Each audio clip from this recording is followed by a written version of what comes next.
आगम और आध्यात्म के परिप्रेक्ष्य में 125वीं कारिका में आचार्य भगवान ग्रंथराज रहनसार के अंतर्गत प्रतिपादित करते हैं। बंध व मुक्ति के भाव कैसे होते हैं। बंध व मुक्ति का जो हेतु है, जो कारण है, वो कैसे भाव होने चाहिए। विषय विरतो मुंचई विषयासक्तो न मुंचये जोई बहिरंतर परमप्पा भेयम जानहि किम बहुणा। विषय विरतो जोई, विषयों से विरक्त योगी मुंचई कर्मों से छूटता है। विषयासक्तो और विषयों में आसक्त न मुंचेदे नहीं छूटता है। बहिरंतर परमप्पा भेयम बहिरात्मा अंतरात्मा व परमात्मा के भेदों को जानहि जानो किम बहुणा, इससे ज़्यादा कुछ कहने से, बहुत कुछ कहने से क्या लाभ है। आचार्य भगवान ने जैन ध्वजा को जाज्वल्यमान रखने के लिए ऐसी अक्षुण्ण परंपरा को प्रदान किया जिससे वीतराग धर्म जयशील रहे, वीतरागता जयवंत रहे। जिन शासन हमेशा हमेशा उत्तरोत्तर प्राणी मात्र के हृदय सागर में प्रवाहित होता रहे, उन्होंने कहा कि रे साधक, अगर संसार से छूटने का कोई उपाय है, दुखों से, जन्म मरण से अगर तू ऊब गया है, तो अब केवल एक ही पुरुषार्थ बाकी है। बुद्धिपूर्वक समझदारी के साथ हम विषयों से विरक्त होते चले जाएं। विषयों से विरक्ति हमारे स्वभाव की प्राप्ति का कारण होगी। विषयों से विरक्ति हमारे विभावों को दूर करने में कारण होगी। विषयों से विरक्ति मुझे मेरे आत्मा से मिलन कराने का एक कारण होगी। क्योंकि जब आत्मा का, अंतरात्मा का, परमात्मा का, बहिरात्मा का भेद मैं नहीं जान पाऊंगा, तब तक सारे अनुष्ठान, संपूर्ण पुरुषार्थ निरर्थक ही होगा। इसलिए जिस तरह कमलनी का पत्ता अपने स्वभाव से कभी च्युत नहीं होता, जल में रहते हुए भी जल से भिन्न होता है, ठीक इसी प्रकार हम अपने परिणामों को, हम अपने स्वभाव को, हम अपने दृष्टि को, अब आप कह सकते हैं दृष्टि कैसे बदली जा सकती है। आचार्य भगवंत कहते हैं कि दृष्टि नहीं बदलनी, दृष्टिकोण बदलना है। ज्ञान परिवर्तित नहीं करना, ज्ञान की धारा को परिवर्तित करना है। अपना पद से हमें ना स्खलित होना है और ना पद में रहना है। केवल उस पद के माध्यम से जिन पथ का अन्वेषण करना है। ज्ञान की धारा से अपने विचारों की धारा को परिवर्तित करना है। जिन विचारों से जो मेरा शत्रु है, जिन विचारों से जो मेरा मित्र है, जिन विचारों से मुझे जिससे राग है, उस राग को दूर करना है। क्योंकि जिनसे अपना राग है, जिनके प्रति अपना द्वेष है, वो राग और द्वेष का कारण नहीं है। अपना राग अपने शरीर से है। आचार्य भगवंत कहते हैं कि शरीर से जितना राग है उतना राग अन्य किसी से नहीं है। अपने शरीर की रक्षा आपको मोक्ष मंजिल तक पहुंचने के लिए करनी है, लेकिन ऐसा नहीं करना कि चमड़ी की रक्षा के लिए दूसरे के चमड़े को हम आघात पहुंचाएं। जितने भी श्रावक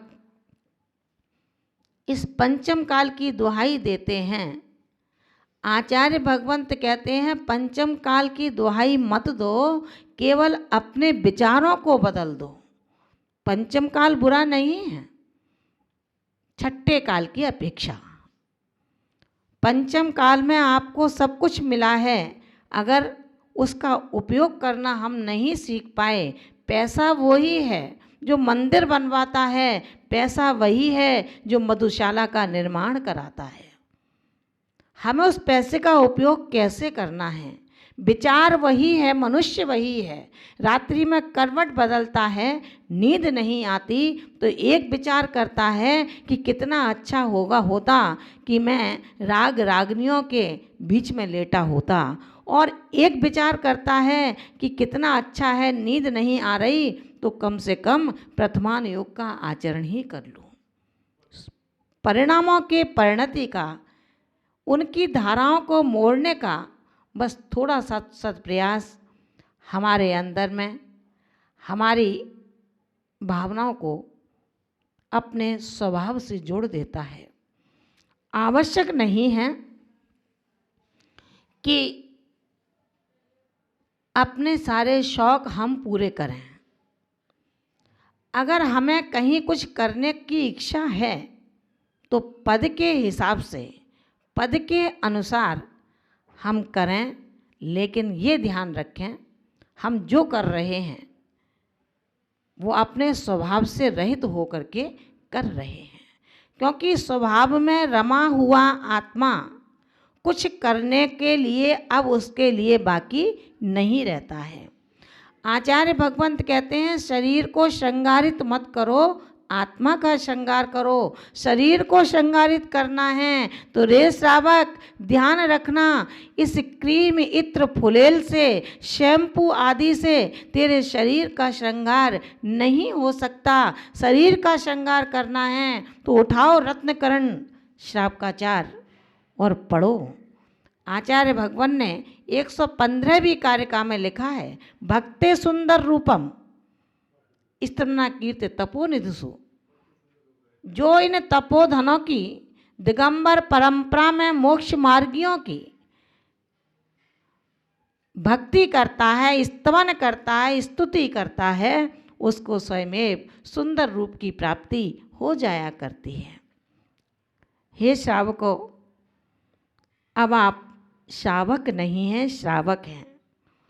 आप अपने आप को श्रावक कहते हैं, लेकिन अनेकांत आध्यात्म कहता है कि श्रावक तभी बन सकता है जब उसने अपने आप को अंतर आत्मा बनाने का पुरुषार्थ लक्ष्य बना लिया है। बहरात्मा बने रहोगे, देह और जीव की भिन्नता को नहीं समझोगे, कर्तव्य अकर्तव्य को नहीं समझोगे, हे उपादेय को नहीं समझोगे, दर्शन और उपयोग को अगर सही नहीं करोगे तो रे श्रावक ध्यान रखना, तुम श्रावक नहीं। श्रावक की संज्ञा किसी की आलोचना और प्रत्यालोचना के लिए नहीं होती। श्रावक की संज्ञा प्रमाद से प्रमाद की ओर नहीं बढ़ती, वरन प्रमाद से अप्रमाद की ओर बढ़ती है। जब तक आपका प्रमाद प्रमाद रूप में उत्पन्न होता रहेगा। साधक के लिए प्रमाद का तात्पर्य है कि अपने कृतिकर्मों में अपने व्रतों के प्रति उत्साह न बरतना, और श्रावक के लिए अप्रमाद का तात्पर्य है कि अपने षट आवश्यकों को पूरा नहीं करना। मुझे नहीं लगता कि श्रावक आज जितने भी देश में हैं वो अपने षट कर्तव्यों को पूरा करते होंगे। हे श्रावकों, जागो, अभी भी समय है। क्यों अनमोल समय को व्यर्थ गंवाते हो? न जाने ये कोरोना जैसा महाकाल कब तेरी गर्दन को मरोड़ देगा। क्या हासिल कर पाया? इस मनुष्य भव की यात्रा को पूरा भी नहीं हुई और अपने लक्ष्य को प्राप्त भी नहीं कर पाया। आज भी समय है, आज से हम अभ्यास शुरू करें, संकल्प लें कि षट आवश्यक को मैं पूरा करूँगा। बेशक स्वाध्याय की एक लाइन पढ़ें, लेकिन जिनवाणी जरूर खोलूँगा। साधु को एक ग्रास दूं, लेकिन जरूर चौके में जाऊँगा। भगवान का चरण स्पर्श करूं, लेकिन पुजारी बन कर के जरूर भगवान का चरण। अभिषेक का समय नहीं है, मत करो, लेकिन प्रमाद की तंद्रा को तोड़ो तो सही। अभी तो आप सेठ साहूकार बन रहे हैं क्योंकि आपके पास धन है, लेकिन जिस दिन इस धन का सद्भाव समाप्त हो जाएगा, तब किसी पीर पैगंबर पर जाओगे क्या? व्यभिचारी बनोगे? चोर बनोगे? क्या करोगे? विचार करना। अपने कर्तव्यों से जो च्युत हो जाता है वो औंधे मुंह नीचे गिर जाता है, और जो अपने कर्तव्यों में लगा रहता है वो ऊर्ध्वमुखी होता चला जाता है। इसलिए आचार्य भगवंत कहते हैं कि आप श्रावक हों या साधक हों, सभी सावधान रहें, विषयों में उतने ही अनुरक्त रहें जितना आवश्यक है। अभी पूरा अन्न का, चारों प्रकार के आहार का त्याग संभव नहीं है। मासोपवासी बनना संभव नहीं है। एक उपवास एक आहार भी संभव नहीं है। जो संभव है, लगता है कि मैं एक उपवास एक आहार समय समय पर कर सकता हूँ, शक्ति है तो अवश्य करें। और यदि नहीं लगता तो आगम के परिप्रेक्ष्य में उन्होंने सूत्र दिया है, उस सूत्र का स्मरण करें, शक्ति के अनुसार करें, लेकिन भावों को न गिरने दें। जिसने अपने भावों को संभाल करके रखा है वो इन भावों के माध्यम से स्वभाव में आया। स्वभाव में आने के बाद उसने अपने आप को उस दिव्य नौका में सवार करा दिया, जिसके माध्यम से एक छोर से दूसरी ओर वो साधक पहुंच जाया करता है। कारण उन्होंने कहा, विषय वासनाओं में लिप्त होना मुक्ति का पथ नहीं है। इसलिए पंचम काल में वो सभी धन्य हैं, बहुत ही धन्य हैं। उनके लिए देवगण भी रोज अपना मस्तक अपने स्वर्ग से झुकाते होंगे। जिन्होंने इस भौतिक संसाधनों से युक्त युवा अवस्था में, इस युवा अवस्था में भौतिक संसाधनों से युक्त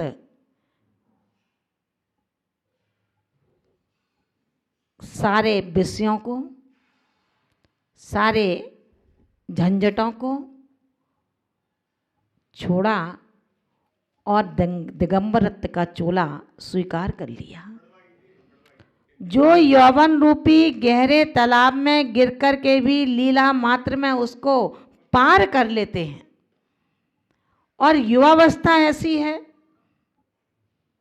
ये बहुत तेजी से गुजरती है। संध्या काल का सूर्य लगता है अभी दिन है, लेकिन देखते देखते रात्रि हो जाती है। ये युवावस्था संध्या काल की ओर चालू है। हे युवाओं, कब आपका युवापन वृद्धापन की ओर चला जाएगा ये आपको पता नहीं लगेगा। इसलिए अपने आप को संयम से जोड़ो। जब संयम से जोड़ दोगे तो समाधि की ओर, और समाधि से जुड़ने वाला सिद्धत्व की प्राप्ति कर ही लेता है। इसलिए हम ये विचार करें कि हमने जो मनुष्य पर्याय को प्राप्त किया है, ये मनुष्य पर्याय मुझे केवल स्वर्ग गति में पहुंचा देगी, देव गति को दे देगी, ये लक्ष्य नहीं है। सम्यक दर्शन नहीं है तो देव पर्याय भी व्यर्थ है, और यदि सम्यक दर्शन है तो नरक गति भी श्रेष्ठ है। आचार्य भगवंत कहते हैं, बरम नरक वासोपि सम्यक्त्वेन ही संयुत है, न तो सम्यक्त हीन से निवसो दिव्य सज्जते। अगर संयम को ग्रहण कर लिया, सम्यक दर्शन को प्राप्त कर लिया और नरक गति का आप नारकी बन गए, तो जैन दर्शन कहता है मत घबराओ, राजा श्रेणिक नरक में हैं, वर्तमान नरक में हैं, लेकिन भविष्य में वो तीर्थंकर पद पर होंगे, तीन लोक के नाथ बनेंगे। आज का नारकी कल का तीन लोक का नाथ बनेगा। लोग उनके चरणों में आकर के अपने आप को सनाथ करेंगे जो अनाथ बैठे हुए हैं। इसलिए आचार्य भगवंत कहते हैं, सम्यक्त सहित नरक में रहना अच्छा है, लेकिन सम्यक्त रहित देवों की कोई शोभा नहीं है।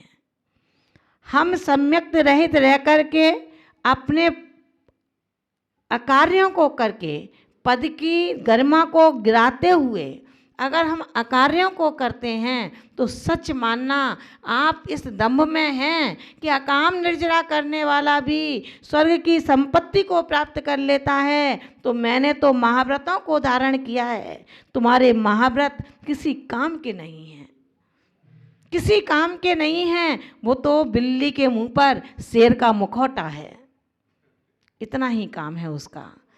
अगर आपको स्वर्ग की संपत्ति मिल भी गई तो लाभ क्या है? वहाँ से आकर के एक इंद्री नींबू बनना पड़ेगा, अकौवा बनना पड़ेगा, संतरा बनना पड़ेगा, टमाटर बनना पड़ेगा।